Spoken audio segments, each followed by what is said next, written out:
अस्सलाम वालेकुम रहमतुल्लाह। दोस्तों, मैं हूं आपका अपना बिलाल मोइन और आप देख रहे हैं बिलाल मोइन यूट्यूब चैनल। आज की इस वीडियो में मैं आप लोगों को बताऊंगा कुछ वो चीज़ें जो आपके लिए ओमान आने से पहले जानना ज़रूरी है और ओमान जो आ चुके हैं लोग उनके लिए भी जानना ज़रूरी है। पहले तो मैं कुछ बेसिक चीज़ आपको बता देता हूँ। बहुत सारे क्योंकि अभी मेरे जो लोग हैं यहाँ पर अल्हम्दुलिल्लाह पहुँच गए और वो कह रहे हैं यार मेडिकल हमें बताएं कि चीपेस्ट मेडिकल यहाँ पर क्या होता है, क्योंकि बहुत सारे लोग हैं यहाँ पर किसी भी दूसरे मुल्क की तरह ये शर्त नहीं है कि एंट्री होने के साथ ही आपने अपनी मेडिकल इंश्योरेंस लेनी है। यहाँ पे आप मेडिकल इंश्योरेंस के बिना भी आ सकते हैं, कोई दिक्कत कोई टेंशन वाली बात नहीं है। तो जब आपको मेडिकल के लिए विजिट करना पड़ता है हॉस्पिटल्स को, तो यहाँ पे देखो हर कैटेगरी के हॉस्पिटल्स हैं। ए क्लास इंटरनेशनल हॉस्पिटल्स भी हैं और उसके बाद नॉर्मल वाले रेगुलर वाले भी हैं और लो लो वाले भी हैं जो आपको कम खर्चे में आपका ट्रीटमेंट कर देते हैं। तो देखो, जिस हॉस्पिटल में आप जाओगे, जैसा जैसे है ना अपने पाकिस्तान में इंडिया में भी कुछ स्पेशल किस्म के हॉस्पिटल होते हैं, कुछ नॉर्मल किस्म के, कुछ यहाँ पर भी सेम ऐसे ही है। तो मैं आपको बताता हूँ कि रीजनेबल अगर आपने अपना मेडिकेशन करवानी है रीजनेबल, तो बदरुल समाग यहाँ पर एक बहुत बड़ा हॉस्पिटल है, उसकी बहुत बड़ी चेन है। मतलब ये कोई पेड कंटेंट नहीं है, लेकिन उनके जीपी की जो कंसल्टेशन फीस है वो 3-4 रियाल है टोटल।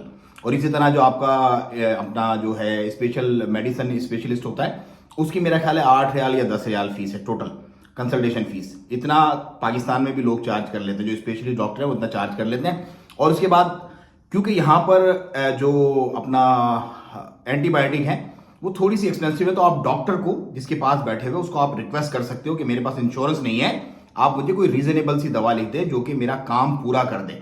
तो वो लिख देते हैं, क्योंकि इंश्योरेंस कंपनी के साथ ऑफकोर्स दूसरे मामला होते हैं और अगर आप कैश पेशेंट होते हो तो वो आपके साथ आपको बड़ा वो अप्लाइज करते हैं और आपको आपका ख्याल रखते हैं वो। तो ये चीजें, ये तो थी एक टिप। एक और बड़ी इंपॉर्टेंट चीज, अब ये देखो सरकारी न्यूज है, मैं अपने घर से नहीं बना के लाया, ये आप देखो जरा क्या है। Oman host first middle east space conference. Middle east में पहली स्पेस कॉन्फ्रेंस जो है वो ओमान ने हेल्ड की है। मतलब टेक्नोलॉजी को लेकर के ओमान काफी कीन है और ओमान जो है वो अभी जो है वो समझ लो कि सारे मामला जा रहे हैं। अच्छा, ये जो कॉन्फ्रेंस हुई है इसको इनोग्रेट जो किया है वो सईद बिल अरब ने किया है। हिज हाइनेस सईद बिल अरब हैतम बिन तारिक, जो कि सुल्तान हैतम बिन तारिक के साहिबजादे हैं। जो क्राउन प्रिंस हैं वो सैयद जियादन हैं और ये जो है उनसे छोटे हैं।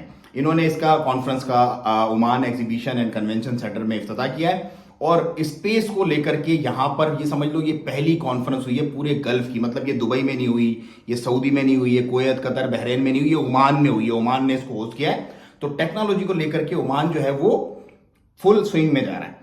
तो उसके बाद जो दूसरे प्रोजेक्ट्स वगैरह यहाँ पर जो इनोग्रेशन हो रही हैं, जो बिड्स वगैरह, जैसे अभी एक बिड इनवाइट की है यहाँ पर इन्होंने हाईएस्ट टॉलेस्ट फ्लैग पोल के लिए, वो भी एक मामला चल रहा है। उसके बाद हैतम सिटी का मैं आपको बता चुका हूँ ऑलरेडी।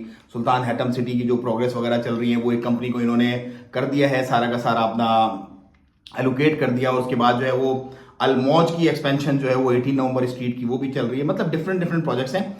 अब इट्स वेरी अनफॉर्चुनेट, मुझे पता नहीं कहना चाहिए नहीं कहना चाहिए, लेकिन हकीकत देखो हकीकत है। मेरा काम है यहाँ पर आप लोगों को मोटिवेट करने के साथ साथ आपको ये भी बताना कि किसकी प्रेजेंस यहाँ पर ज्यादा है, किसके पांव यहाँ पर पक्के हैं। और अगर आपके पांव पक्के नहीं है, आपकी नेशनलिटी के, तो क्यों नहीं है। देखो इंडियन इन्फ्लुएंस है यहाँ पर, इंडियन बहुत बड़े कारोबारी लोग हैं, बहुत अच्छी अच्छी बड़ी बड़ी कंपनियां जो हैं उसको वही ऑन करते हैं और अपनी लेबर वर्क फोर्स को भी यहाँ पर लेकर के आते हैं।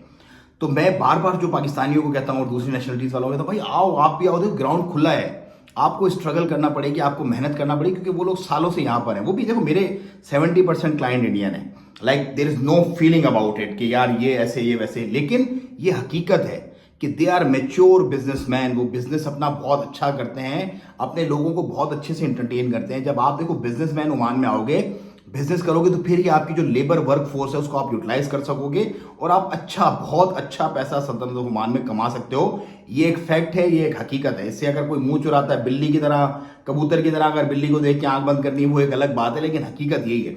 और इस वक्त जो टेक ऑफ मूवमेंट चल रही है इस वक्त बिजनेस की सल्तनत ओमान में, क्योंकि फुल थ्रोटल पे आपको पता है 100% ओनरशिप दी है। उसके बाद नए नए प्रोजेक्ट्स लॉन्च किए हैं, बड़े बड़े प्रोजेक्ट्स लॉन्च किए हैं। तो उसमें उसके बाद ये है कि देखो ये ट्रांसपोर्ट हब है यहाँ पर, ये सारे प्रोजेक्ट हैं सामने देख रहे हो। ये ट्रांसपोर्ट हब का बिड किया इन्होंने। उसके बाद फिर ये यहाँ पर जो है वो Oman tallest dam project set for July 2024 completion. So ये सारी चीजें इस वक्त चल रही है सल्तनत ओमान में, जिसको लेकर के मैं आपको बताता रहता हूँ चीजें कि यार आओ देखो करो, कम इन। तो ये सारी की सारी वो चीजें, मेरी कुछ मीटिंग्स हैं, उसके लिए मैं आपसे लेता हूँ इजाजत। दुआओं की दरखास्त, अपना और अपनों का बहुत है। अस्सलाम वालेकुम, क्या हाल है, ठीक हो, खैरियत? अल्लाह हाफ़िज़।